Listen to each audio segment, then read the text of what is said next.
The time has come. Canon has come out with the RF APS-C line of cameras. They're here in the studio, we're going to play with them, we're going to talk about the specs, but also how they're used and who they're for. So as you can see, we have both models here. So we have the Canon EOS R7 here and the Canon EOS R10 here. They both use the RF mount, which is the same size mount as the R5, R6. You can use any of those lenses as well as the newer lenses we have here on the side. The EOS R7 has a 32.5 megapixel sensor, dual SD card slots. It uses the LP E6 series of batteries, which is the E6, the E6N, and the E6NH batteries. The EOS R7 is made for speed and reach, meaning it gives you 15 frames per second in mechanical shutter and up to 30 frames per second in electronic shutter. On the other side, the R10 can also shoot 15 frames per second in mechanical shutter and up to 23 frames per second in electronic shutter. It uses the LP E17 battery, and it has one UHS-2 SD card slot. The autofocus performance of both of these cameras are incredible. Both of these cameras carry over a lot of the autofocus DNA from the R3. In saying that, these are very responsive, quick to focus, and they track subjects very well. As you're used to with the original Canon EOS R, they have excellent head and eye tracking, but you also have vehicle tracking, and like you'll see in these video clips, we were photographing and filming birds with them. For you video or hybrid shooters out there, you have some excellent video features as well. Both the EOS R7 and the EOS R10 can both shoot 4K video uncropped up to 30 frames per second. You can shoot uncropped 4K 60 on the EOS R7, and when you go to the EOS R10, the 4K 60 is cropped. If you're shooting subjects like sporting events or wildlife, and you're concerned about minor shake using slower shutter speeds, the Canon EOS R7 has in-body image stabilization, which will work well with your longer lenses that have image stabilization, which will use the coordinated IS from the camera and the lens together. You can get up to 7 stops of image stabilization. As far as some physical features of both the EOS R7 and the EOS R10, you're going to see on the front that there's a manual focus autofocus switch. That's right, this is the first time we've seen this on an RF style camera from Canon.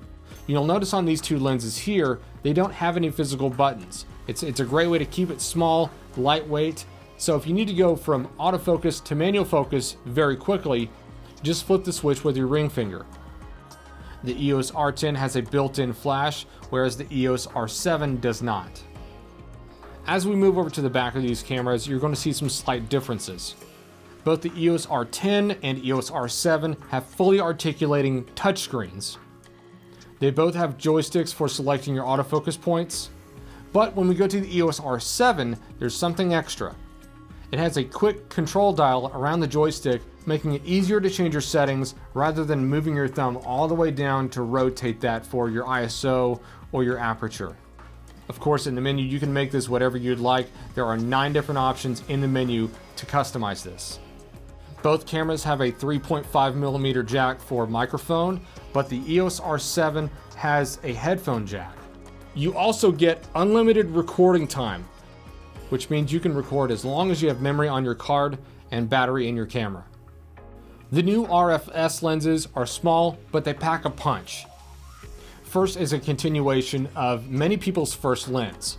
If you're used to the 18 to 55mm on your Rebel camera, this is the next version of that. It's an 18 to 45mm, and it's a very compact lens that does pretty much just about anything. If you're shooting indoors, shooting inside your house, this is going to be your go-to lens. In order to use it, it does have a low profile mode, so you do have to move it over and then put it in the operating range, and you can zoom it in and out very easy. Again, you don't have any autofocus manual focus switch like you had on the previous lenses. You're going to change that on the switch on the body. Then if you want to go further with it, you have the 18 to 150. And what's amazing about this is it's very small, but I would say it's even smaller than the EFS 18 to 135 lens. It's really incredible. This doesn't have a low profile mode. It's just the way it's set up. You can go from 18 to 150 and back Very small, lightweight. We had a lot of fun with this when we were shooting birds. If you're shooting any sort of event like a speaking engagement or a wedding, this could be all you need. Depending on where you are in the zoom range, this lens allows you to get as close as half a foot from the sensor plane. But we want to remind you, the EOS R10 and the EOS R7 will accept all lenses created in the RF system. These two lenses are specifically designed for APS-C RF bodies. If you want to use these lenses on an R5 or an R6, it will certainly work, but it will be in a cropped mode.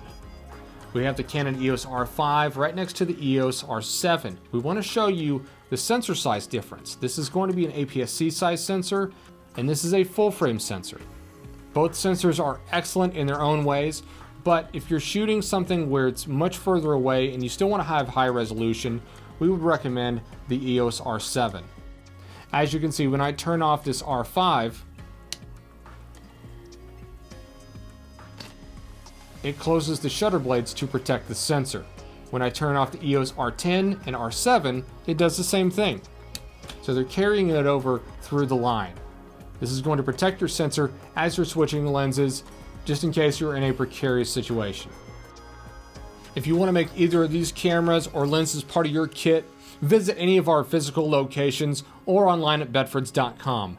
My name is Tyler with Bedford Camera and Video, and we'll see you next time.